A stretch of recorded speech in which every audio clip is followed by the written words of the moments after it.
Hi there, it's Sarah from Inspired Tarot. Welcome to the channel.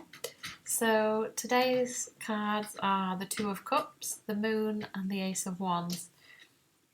So this is a cool combination here. So in the Two of Cups we could be talking about any kind of partnership. I'm seeing this one more as a romantic relationship between two people. Probably a healing relationship with the moon coming up, because it's all about hidden fears and the unconscious and the mysteries. And because we tend to project in relationships, we tend to see our own faults and flaws in the other person and not in ourselves.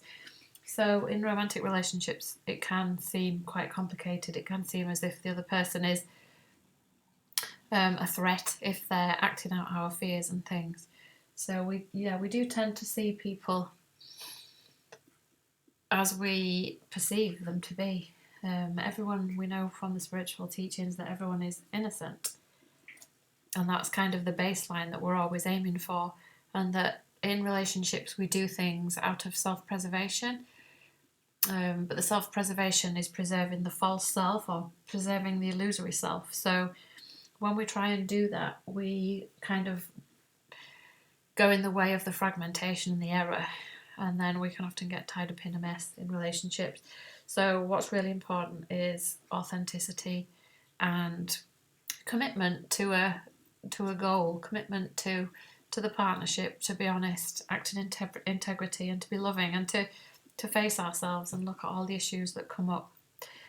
With the Ace of Wands, this is kind of a new inspired project or something. So I think the way I'm seeing it, the way I'm interpreting it is, with the Ace of Wands, it's like a commitment to a healing relationship for the shadow work that it brings, and a very deep commitment to actually work through the painful things and to be prepared to accept that you are each other's mirror, and that there can be no deception, there can be no lies, and that everything must be kept out in the open.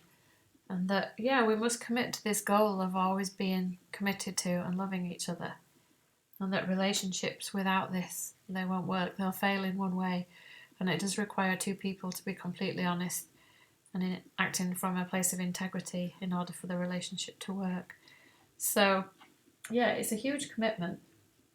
But it's a very beautiful thing. And for me, it's the only real reason for being on planet Earth is to heal the mind through relationships, to purify the mind, because the more we purify the mind, the happier we feel, the more fulfilled we feel, the safer we feel, our relationships all improve, and it's just a wonderful thing. So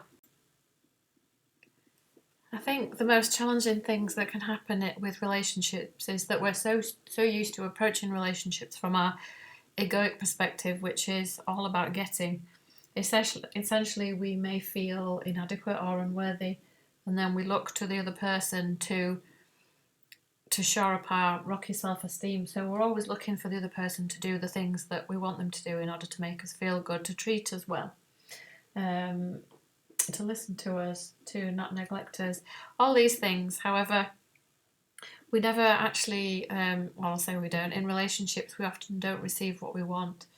We tend to receive what we think we're worthy of, or what we're comfortable with receiving, which can be vastly different.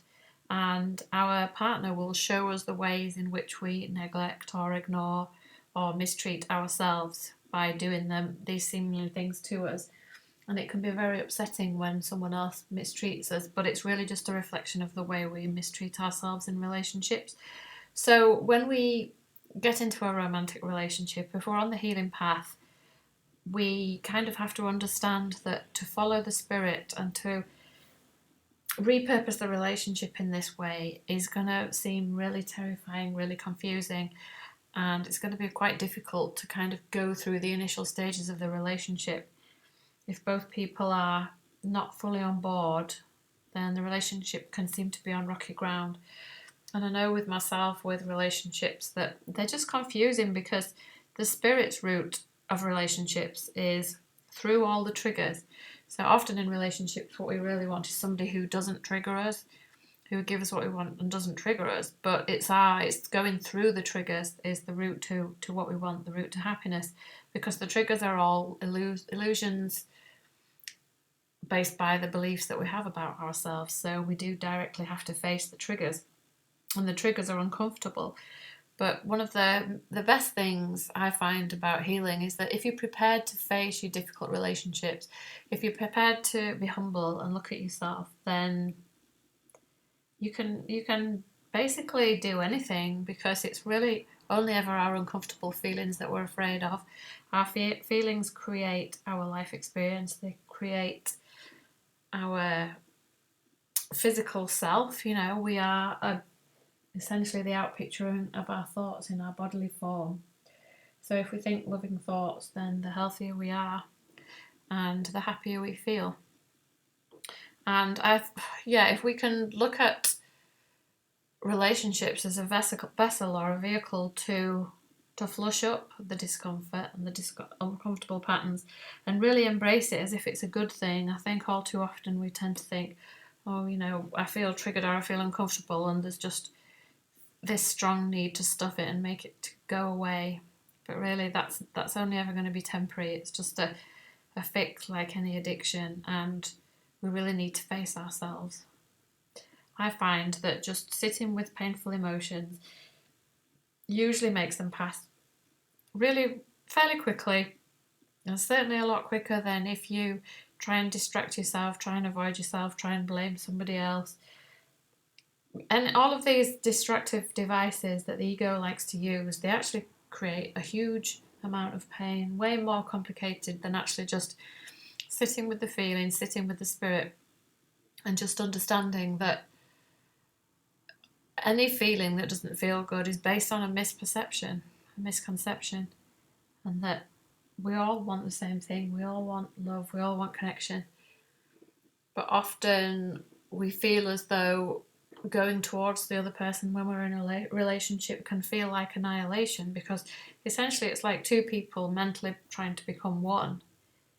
But that concept goes against the ego, so it can feel like complete annihilation of the self, and it can bring up all kinds of feelings of humiliation and degradation and being unfairly treated and all these things. But because we're the dreamer of the dream, we know that everything is just coming up for our healing, and that we need to really work very strongly with the spirit to go through the darkness to the light and work with our partner. We need to be vulnerable with each other and share.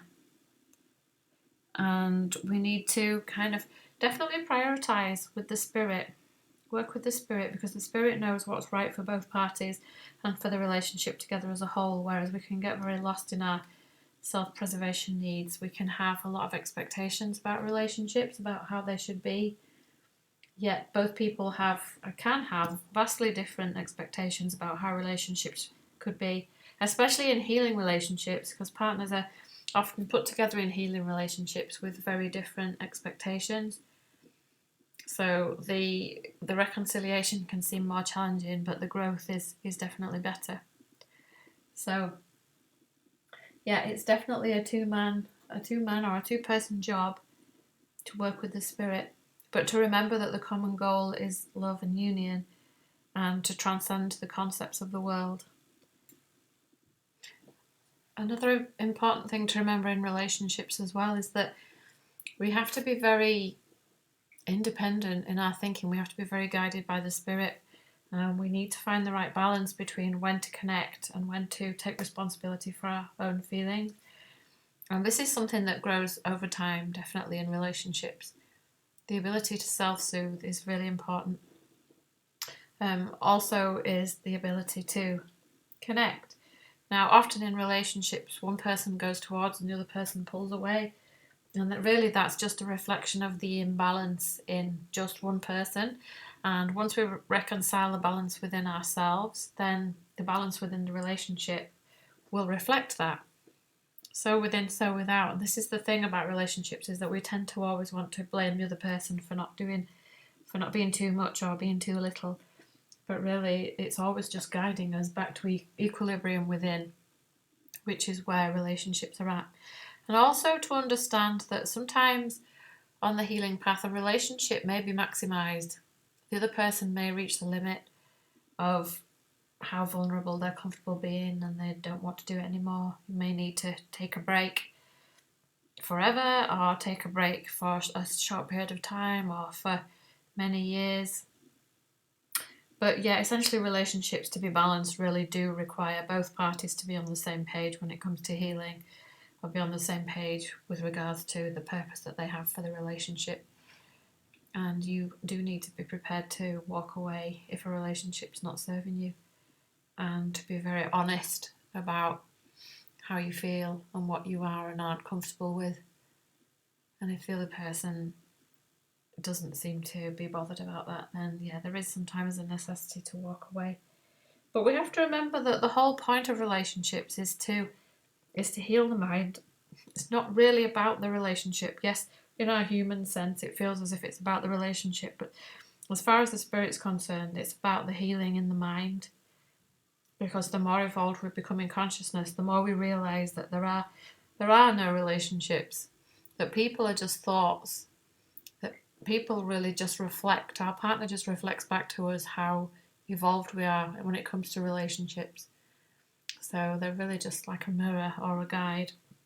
We always need to love them and respect them, but we also need to be able to let go of relationships that seem to have reached their maximisation point with regards to healing. And sometimes we do need to separate with love from people. But one of the nice things I find about ending relationships is that you can still love the other person and be very grateful to them for what they've shown you, what they've taught you, and the growth and things you've had, and there will always be that special bond between you.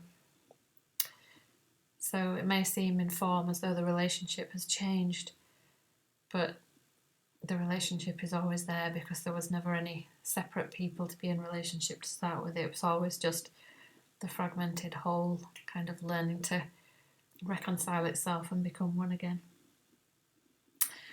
Okay, so that's my reading for today. I love you all, and I will see you again in the next one. Bye.